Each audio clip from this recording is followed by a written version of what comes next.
Hey everyone, and welcome back for another deep dive. Today, we're looking at something pretty interesting from the Gitea developers website. You know, that hub for all those techie folks out there. They have this article about setting up a Git server right in your own home using something called Gitea. Now, you might be thinking, Git, is that just for like coding gurus? No, not necessarily. Think of Git like a way to track changes to your projects, like a time machine, but for your work. And Gitea, well, that's your trusty vehicle for this little time-traveling adventure. The fascinating thing here is like the idea of taking control. Just imagine having this perfect history of every change you've ever made to a project. You need to go back to an older version, no problem. Made a mistake, just hit rewind. And the best part is you get to decide who has access to your work. It's all about that data privacy and owning your creations. I love that analogy. The time machine really captures what version control is all about, which is what Git is all about. Yeah. But why would I want to set up my own Git server at home? Isn't it easier to just use platforms like GitHub? Well, yeah, those platforms are definitely convenient, but there are trade-offs. I mean, think about it. Your projects are basically living on someone else's computer. But with something like Gitea, you know, a self-hosted solution. You have complete control over your data. Plus, you get to learn a lot about server management and really personalize things. It's kind of like the difference between renting an apartment and owning a house.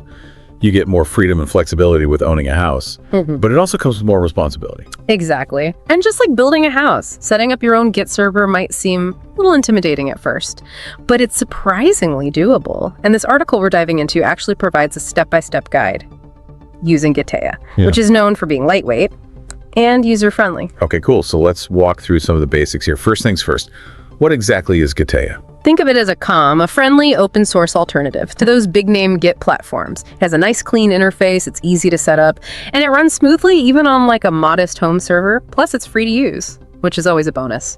All right, so if I'm ready to embark on this self-hosting adventure, where do I even begin? Well, the article starts by having you download the Gitea package from their website.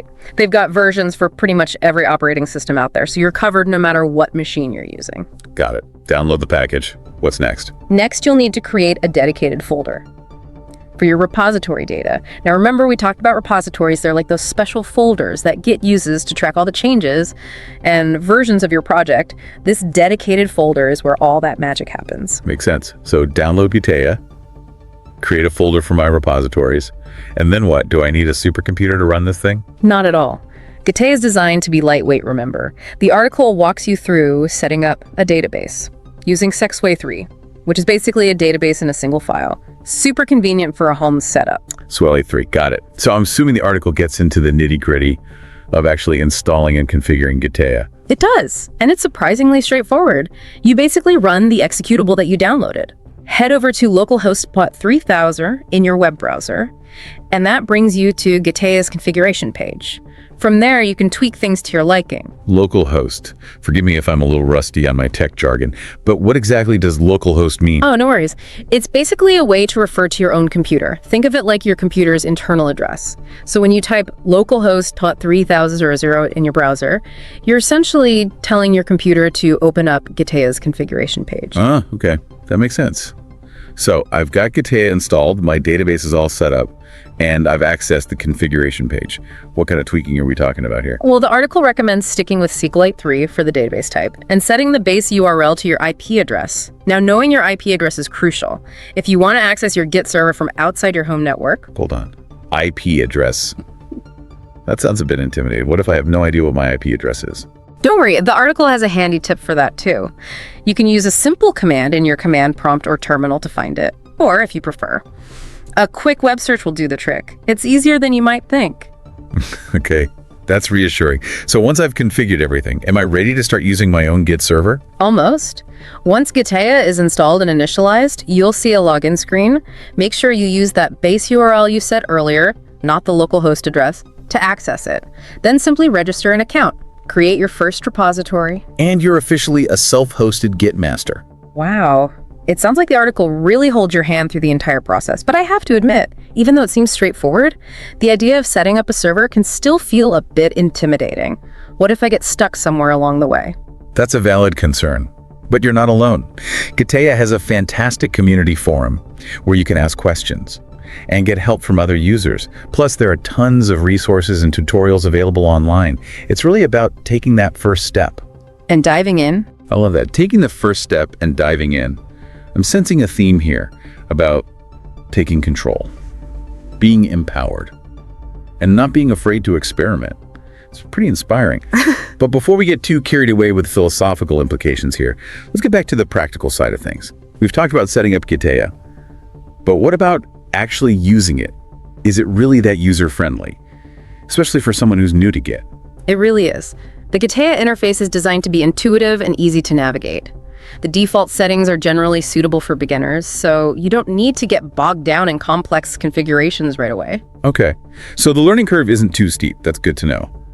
But what if I'm not just working on personal projects? What if I want to collaborate with others? Can Gitea handle that? Absolutely. Gitea makes collaboration super easy. You can create user accounts for your collaborators, just like on GitHub, and control their access levels. It's like having your own little private GitHub, but with that added benefit of data privacy. You decide who sees and edits your work. Okay, so it's great for teams, but what about solo projects? What are the benefits of using Gitea even if I'm the only one working on something? Well, even if you're working solo, Gitea acts as like a safety net. Remember that time machine analogy? That applies whether you're a team of 1 or 100. Every change, every tweak is tracked and saved. No more of those, oh no, I wish I hadn't deleted that moments. You can go back to any previous version with just a few clicks. That peace of mind is priceless. But isn't there a learning curve with using Git? I mean, it's a powerful tool, but it also has a bit of a reputation for being complex. It's true. Git has a lot of features. Yeah. But you don't need to master all of them to get started. Gitea's interface is designed to guide you through the basics, like creating a repository, making changes to your files, committing those changes, and pushing them to your server, all with a few clicks. And if you ever get stuck, remember that Gitea community forum we talked about? There are tons of helpful people there, ready to answer questions and share tips. That's great to know.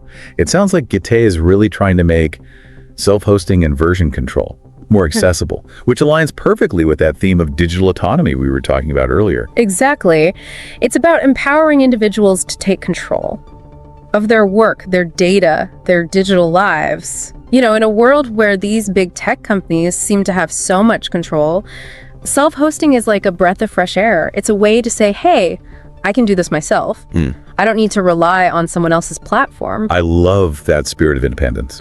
But let's be real, isn't self-hosting more work than just using a platform like GitHub? What are some of the downsides we need to consider? You're right, there are trade-offs. With self-hosting, you are responsible for maintaining your server, ensuring its security, backing up your data. It's not like you can just set it and forget it, but for a lot of people, that extra effort is worth it for the increased control and privacy. I see what you mean. So it's about weighing those benefits against the added responsibilities. It's not going to be for everyone, but for those who value autonomy and data ownership, it could be a game changer. Absolutely. And the beauty of it is you can start small and kind of gradually expand your setup as you learn and gain more confidence. You don't have to go all in right from the start. That's a really good point.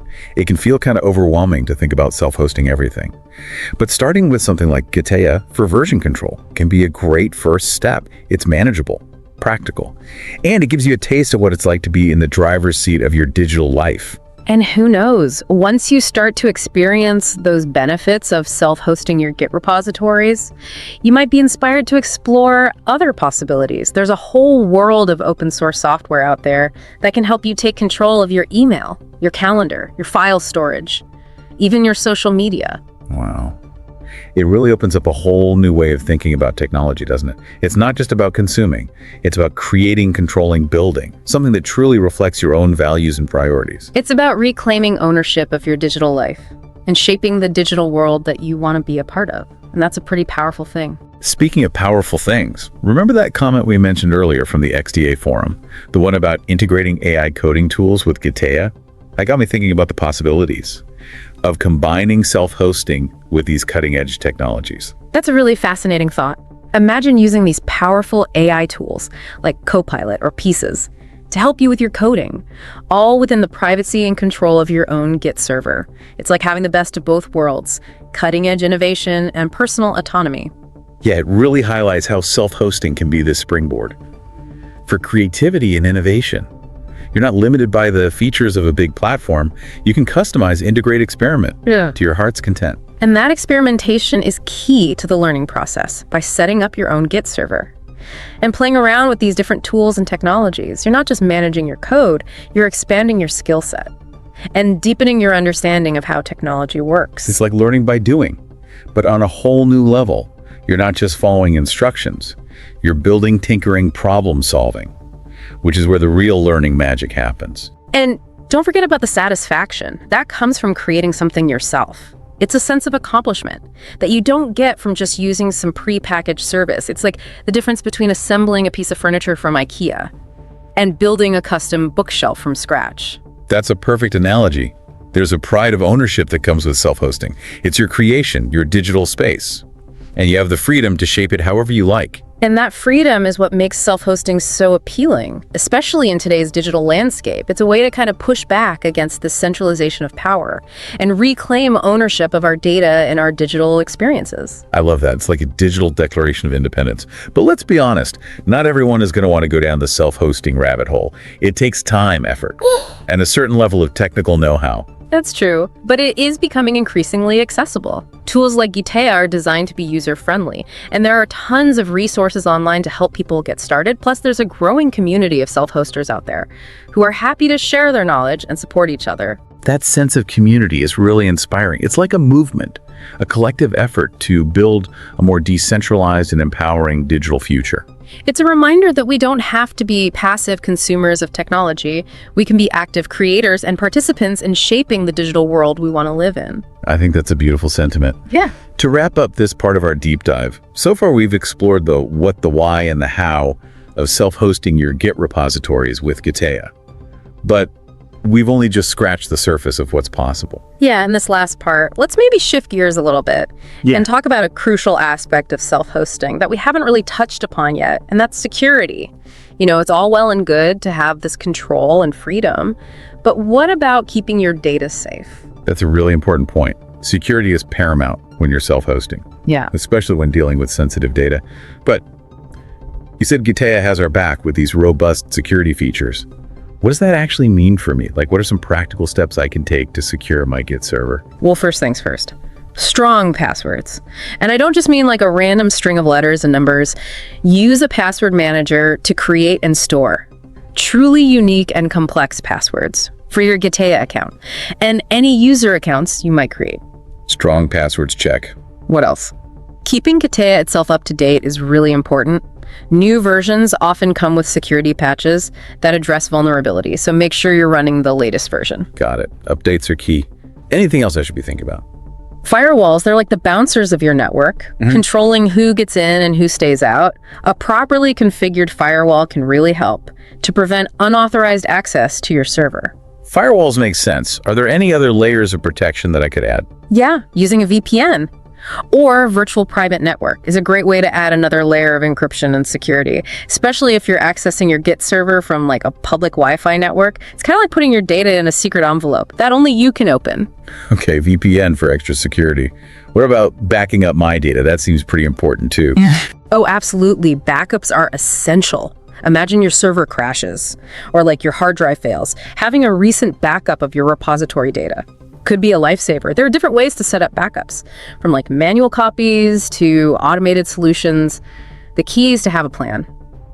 And to stick to it. So strong passwords, updates, firewalls, VPN, and backups. It sounds like a lot to juggle, but I guess that's the trade-off for having more control, right? Yeah, exactly. Self-hosting does come with responsibilities, but think of it this way. You're not just managing a server, you're building your own little digital fortress. And with the right precautions, you can make it pretty darn secure. I like that analogy, a digital fortress. It definitely puts things into perspective. But beyond just the practicalities of security, I think there's also a bigger conversation to be had about why self-hosting is becoming so popular, what's driving this trend, and what are the implications for the future of technology. It's a fascinating trend for sure. I think it reflects this growing awareness of the importance of data privacy and digital autonomy. People are becoming a lot more discerning. about who they trust with their data. And they're looking for alternatives to those big tech giants. I see what you mean. There's a sense of empowerment that comes with self-hosting. You're not just passively consuming technology, you're an active participant in shaping your own digital experience. Exactly. And it's not just about individual empowerment, it's also about fostering a more decentralized and diverse digital landscape. Imagine a world where data and power aren't concentrated in the hands of just a few corporations, but they're distributed among individuals and communities. That's a pretty powerful vision. It's like the internet as it was originally intended to be, a decentralized network where anyone can connect and share information freely. And tools like Gitea are playing a really key role in making that vision a reality.